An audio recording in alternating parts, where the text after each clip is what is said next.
Madame, monsieur, bonjour. Dans l'actualité de ce samedi 27 août. Et puis c'est à Madrid que nous vous emmenons en week-end aujourd'hui, une capitale espagnole volcanique où la chaleur n'est pas qu'une question de météo.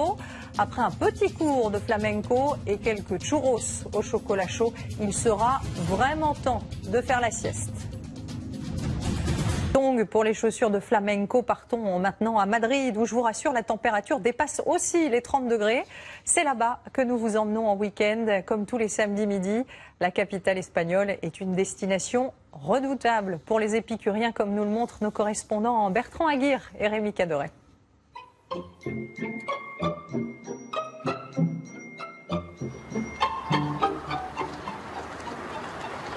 Soleil et ciel bleu presque toute l'année, les Madrilènes sont des enfants gâtés. Comme il peut faire très chaud à Madrid, la municipalité a opté pour le tout électrique. C'est la seule capitale au monde où l'on peut pédaler presque sans effort.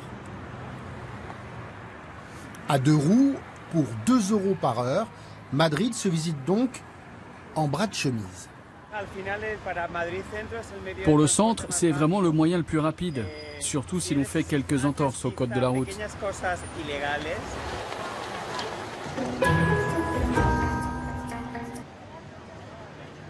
Dessiné au 19e siècle, le Paseo del Prado mène aux 3 principaux musées de la ville. Pour éviter les files d'attente, David Luiz, guide privé trilingue, propose des visites guidées sur mesure pour 15 € par personne. Avec lui, vous saurez pourquoi Guernica, la célèbre toile de Picasso, a été peinte en noir et blanc. La photographie qui accompagne les articles de presse et par lesquels il a été témoin indirect de Guernica sont en noir et blanc. Et les films documentaires étaient en noir et blanc et en plus ils avaient des dimensions semblables à cette toile. C'est presque comme un écran. Après la culture, direction le centre historique pour une pause tapas. Le Mercado San Miguel, récemment rénové, est un incontournable gastronomique. Ici, on mange et l'on boit les meilleurs produits d'Espagne, debout ou sur un tabouret.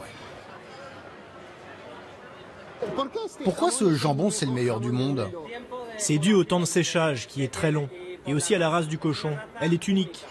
On nourrit le cochon exclusivement avec des glands.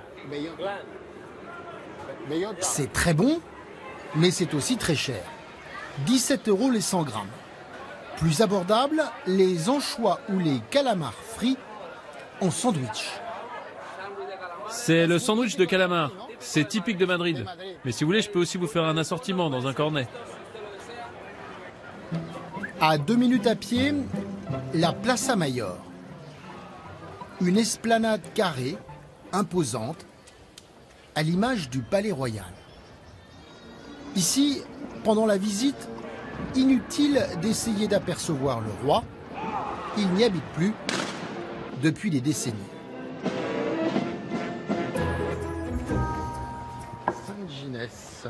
À l'heure du goûter, la chocolaterie San Ginés, une institution ouverte 24 heures sur 24, où tous les grands de ce monde semblent être passés. Ça, c'est les churros. C'est à base d'eau, de farine et de sel. Rien de plus. Ici, pour 4 €, on se régale d'un churros trempé dans un chocolat chaud. Ce chocolat, c'est de l'eau, du cacao et des épices. Une petite merveille. Longtemps délaissé, Madrid attire aujourd'hui de plus en plus de touristes et les nouveaux hôtels fleurissent. Cet hôtel, c'était un ancien palais qui appartenait à la marquise d'Aldama. On l'a restauré pendant 2 ans et le bâtiment a gardé sa structure originale. Ici, c'était une cour pour les chevaux. Ce magnifique boutique-hôtel dans le quartier central de Chueca offre 128 chambres. Ici, on peut tout faire à pied. À côté, il y a la Grande Via à 2 minutes, la Puerta del Sol à 5 minutes et les meilleurs restaurants sont à 2 pas. Une chambre dans un palace pour 160 €. Le soir, Madrid s'éveille.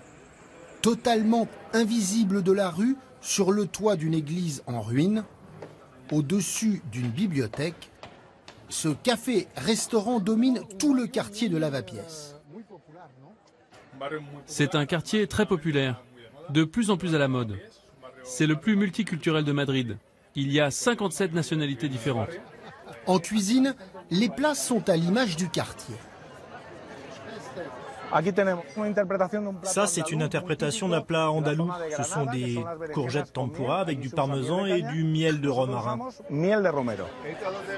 Prix moyen d'un dîner, 22 €, boissons comprises.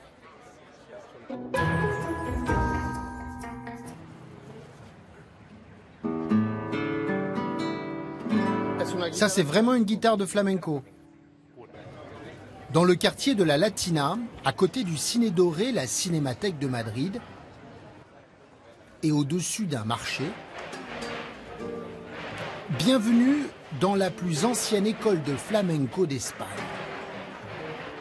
Aujourd'hui, l'institution est dirigée par Joaquín San Juan. Mario de Reyes, c'est sans doute l'un des danseurs les plus influents de notre époque. Là, il était enfant. Il a appris ici. Ici, depuis 1953, on va demander au maître la permission d'entrer.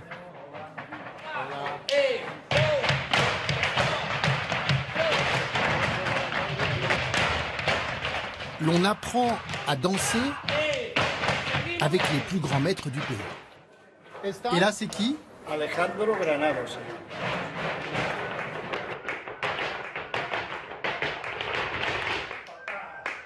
Célia est une élève française. Combien d'heures par semaine? Entre 4 et 6, ça dépend des semaines. Pourquoi autant? Parce que c'est une passion. Les portes de Amor de Dios, c'est le nom de l'école, sont ouvertes aux curieux. Une excellente façon de voir du flamenco gratuitement. Au total, notre week-end madrilène nous aura coûté 281 €. Et on va continuer ce journal en musique avec les derniers festivals de l'été. Celui de la Chaise-Dieu, consacré à la musique classique, se poursuit jusqu'à demain. Il a accueilli cette semaine un jeune chef d'orchestre dont il faut absolument retenir le nom. Raphaël Pichon n'a que 32 ans, mais il est déjà connu dans le monde entier. Sylviane Mondet